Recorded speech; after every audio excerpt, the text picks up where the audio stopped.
आज हम देखेंगे पैरेलल प्लेट कैपेसिटेंस के बारे में। हम टाइप्स को अलग बाद में देखेंगे, पहले पैरेलल प्लेट कैपेसिटर मैं ड्रॉ करता हूँ। पैरेलल प्लेट कैपेसिटर का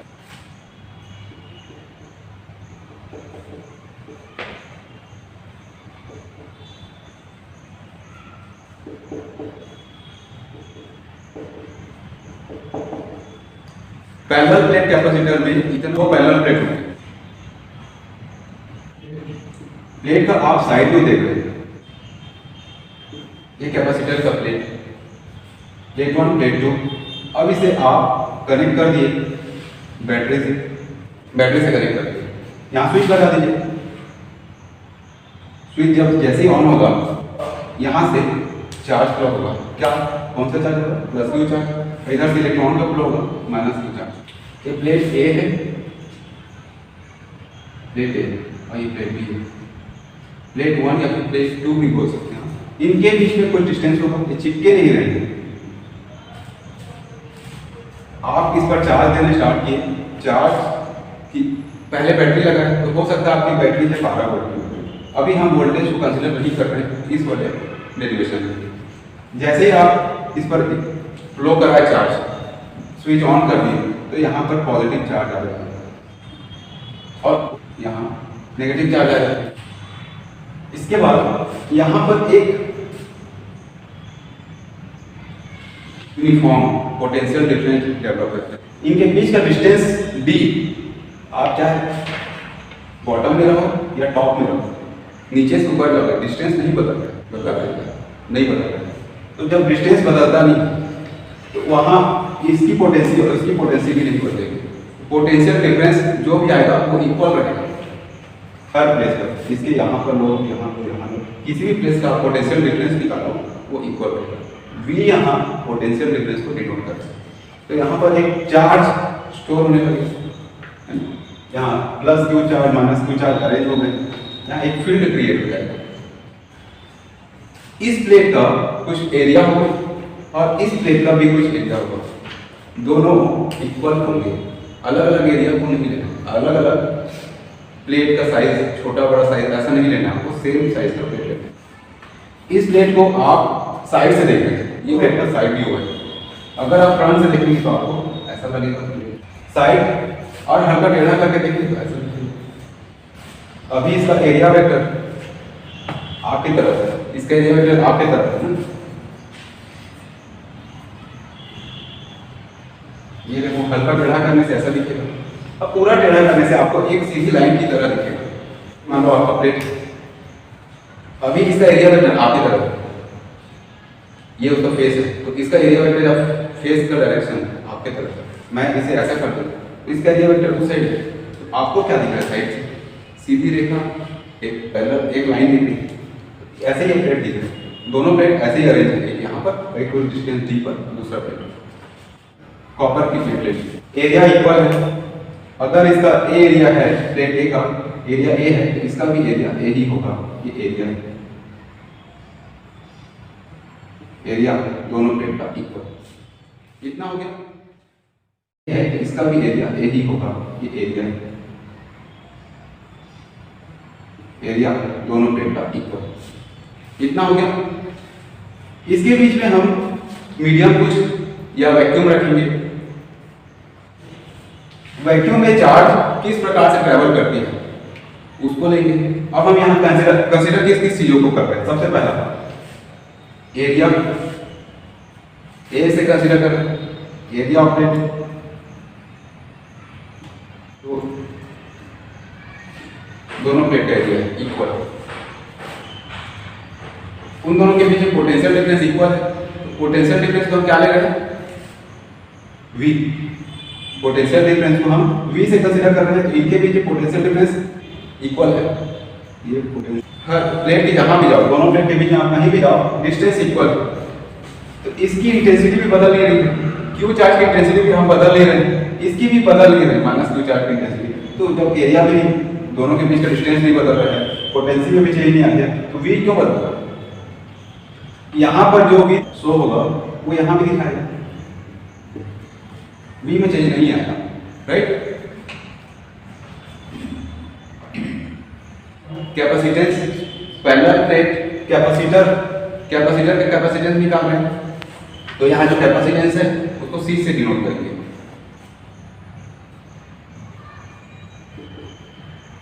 कैपेसिटेंस C से डिनोट करेंगे। Q चार्ज है, Q है चार्ज है, यहाँ plus Q charge minus Q charge है। E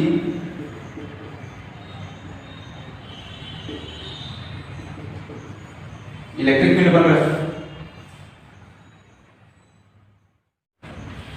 दो पैरेलल प्लेट के बीच का डिस्टेंस जिसे हम D से डिनोट कर रहे हैं। Distance between two parallel plates D, इनके बीच जो मीडियम है वो चार्ज को कैरी कर रहा है। वैक्यूम किस प्रकार से चार्ज को कैरी कर रहा है उसकी वैल्यू को लेना पड़ेगा, तो हम उसे एप्सिलॉन से डिनोट करेंगे। इसको क्या बोलेंगे? Epsilon not. Epsilon not sigma surface charge है। ये सारे पॉइंट, ये सारी चीजें अभी काम आएंगी डेरिवेशन में। हम यहाँ पैरेलल प्लेट कैपेसिटर का कैपेसिटेंस किन चीजों पर डिपेंड करता है वो देखेंगे। लास्ट टाइम कैपेसिटेंस जो निकालेंगे वो आएगा एरिया पर, उनके बीच का डिस्टेंस पर। किसका एरिया? पैरेलल प्लेट के एरिया पर, उनके बीच के डिस्टेंस पर, और उसके बीच में जो मीडियम है उस पर डिपेंड करता है। उनके बेसिस पर है। अभी हमने क्या किया? एक सेटअप बनाया। कैपेसिटर को हमने बैटरी से कनेक्ट किया है। जैसे ही हम स्विच ऑन करें हमारा यहाँ चार्ज डेवलप होगा, plus Q charge minus Q charge.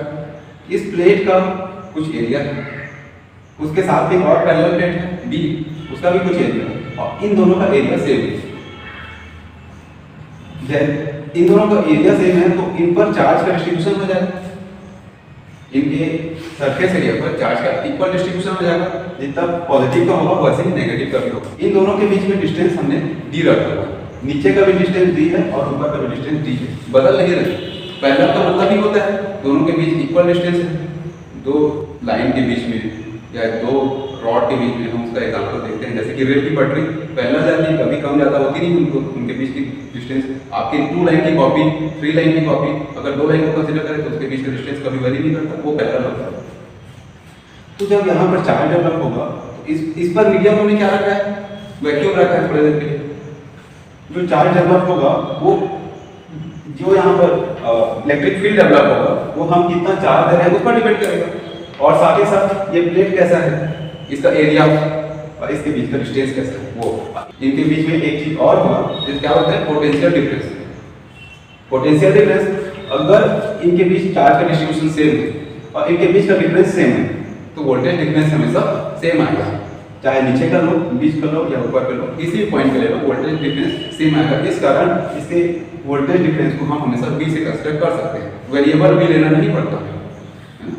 ठीक, ये और हमारे ये मेन पॉइंट जो अभी हमारे डेरिवेशन में यूज होंगे। एरिया V जो पोटेंशियल डिफरेंस है, कैपेसिटेंस, ये एप्सिलॉन नॉट से इसको हम जानते हैं। Q है चार्ज, इलेक्ट्रिक फील्ड D दोनों प्लेट के पैरेलल प्लेट के बीच का डिस्टेंस, और चार्ज का डिस्ट्रीब्यूशन सरफेस पर कैसे होता है? Sigma equal Q by A। Charge surface area पर किस अकॉर्डिंग डिस्ट्रीब्यूटेड वो ऐसे ही रहते हैं ना, sigma equal to Q by A। अभी काम आएगा, इसे याद रखना, पहले पढ़ा है हमने। अगर इसको ऐसे रिवाइज करें, अगर जानना है तो फिर से बोलना, रिवाइज करा दूंगा। E equal to sigma by epsilon 0। क्यों? तो इलेक्ट्रिक फील्ड डेवलप हो रहा है, अंदर में जो फील्ड डेवलप हो रहा है वो चार्ज डिस्ट्रीब्यूशन के और उसकी मीडियम की परमिटिबिलिटी के अकॉर्डिंग डेवलप होता है। होगा ना? उस पर किस प्रकार का मीडियम है, चार्ज का डिस्ट्रीब्यूशन किस प्रकार का होगा, उसी प्रकार से तो E बनेगा ना। अब यहाँ पर क्या करेंगे हम? ये जो सिग्मा है, सिग्मा की वैल्यू यहाँ पर हमने देखा था, इसको पुट करेंगे हम by putting the value of sigma. इसकी वैल्यू हम यहाँ रखेंगे। चलो रखो।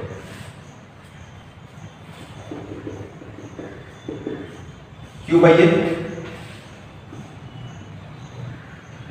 ऐसे ही होगा। अब ये नीचे आ जाएगा, अब ये नीचे आ जाएगा।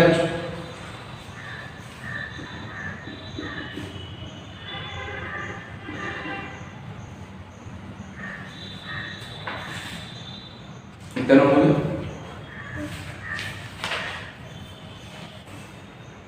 जो पोटेंशियल डिफरेंस होता है वो कितना फील्ड डेवलप हो रहा है दो प्लेट के बीच में और उनके बीच का डिस्टेंस कितना है उन पर डिपेंड होता है ना।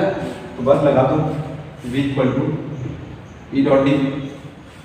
तो पोटेंशियल डिफरेंस है इनके बीच में दो पैरेलल प्लेट के बीच में, तो वहाँ कितना इलेक्ट्रिक फील्ड डेवलप हुआ या चार्ज फील्ड डेवलप हुआ है वो और उनके बीच का डिस्टेंस पैरेलल प्लेट के बीच का डिस्टेंस उसी पर डिपेंड होता है। तो V equal to E dot D होता है।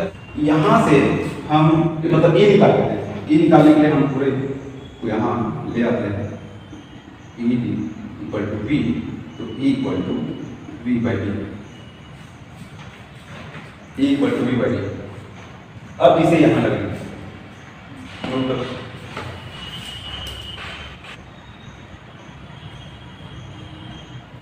फॉर पोटेंशियल डिफरेंस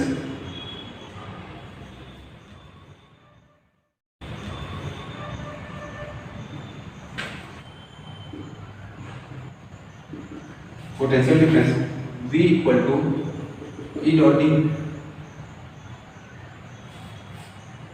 बस उसको लिखा हूं, वहां से E डॉट डी होता है तो आप E D equal to V और E equal to V by D लिख सकते हो।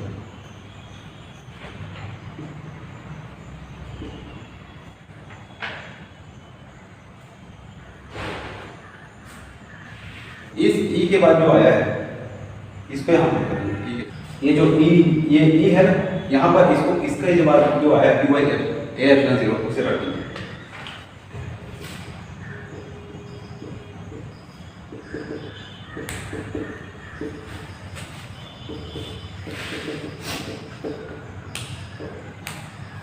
इस इक्वेशन 1 में E की वैल्यू रखेंगे। E की वैल्यू क्या है हमारी?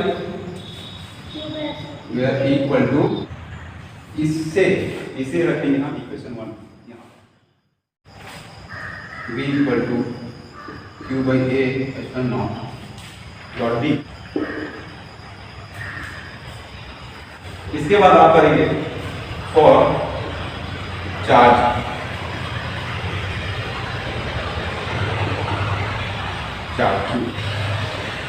Q के लिए होता है Q इक्वल टू CV। हमने देखा है पहले Q is directly proportional to potential difference. Potential difference बढ़ता है तो Q भी बढ़ता है, Q बढ़ता है तो पोटेंशियल डिफरेंस भी बढ़ता है। ये है, पर अगर इनके बीच में कंडीशन को ले तो हम उस कंडीशन को लगा देते हैं C, तब वो एक कांस्टेंट टर्म जो हम उस पर जो कंडीशन डिपेंड हो रहा है, जो कैपेसिटेंस की कंडीशंस हैं उसको लगाते हैं, तो यहाँ पर इक्वल साइन लगा देते हैं और ये आ जाता है हम पर।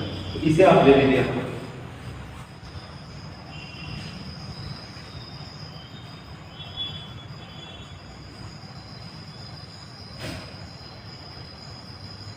क्योंकि अभी उसकी कंडीशन को निकालना है ना, तो C को हमें दे देते हैं। यहाँ से C को निकाल लो आप, C dot V equal to Q। पूरे को शिफ्ट कर दिया इधर और Q को उधर शिफ्ट कर दिया, इंटरचेंज करो तो C equal to Q by V ले लो। इसे आप इक्वेशन 2 लेंगे, ये इक्वेशन 2 और ये इक्वेशन 3।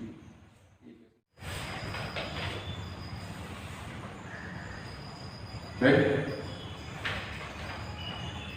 अब एक लाइन लिखिए, ये इक्वेशन 2 में जो V का जो आया था यहाँ उसे रखेंगे यहाँ पर V की जगह। तो लाइन लिखो, by putting the value of V from equation 2 by putting the value of V from equation 2 in equation 3, ये लिखना है।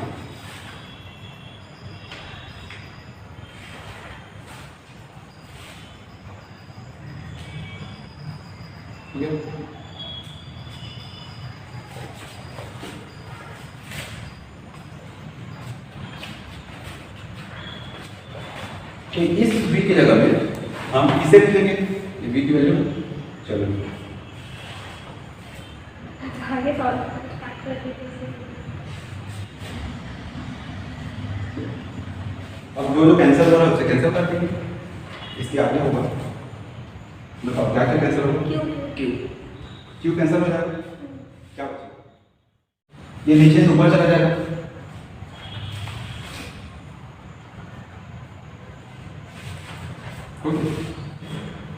पैरेलल प्लेट कैपेसिटर का जो कैपेसिटेंस है वो इन पर डिपेंड करता है। ये कर रखा लास्ट में हमारा बच गया पैरेलल प्लेट कैपेसिटर जो है उसका जो कैपेसिटेंस है एरिया पर, जो प्लेट हैं उनके एरिया पर, उनके बीच के मीडियम पर जिस पर चार्ज ट्रेवल कर रहा है, और ये जो चार्ज है उस पर उसका एरिया पर, मीडियम पर और उनके बीच का पैरेलल प्लेट के बीच के डिस्टेंस पर डिपेंड करती है। तो लिख लो डी ब्रैकेट।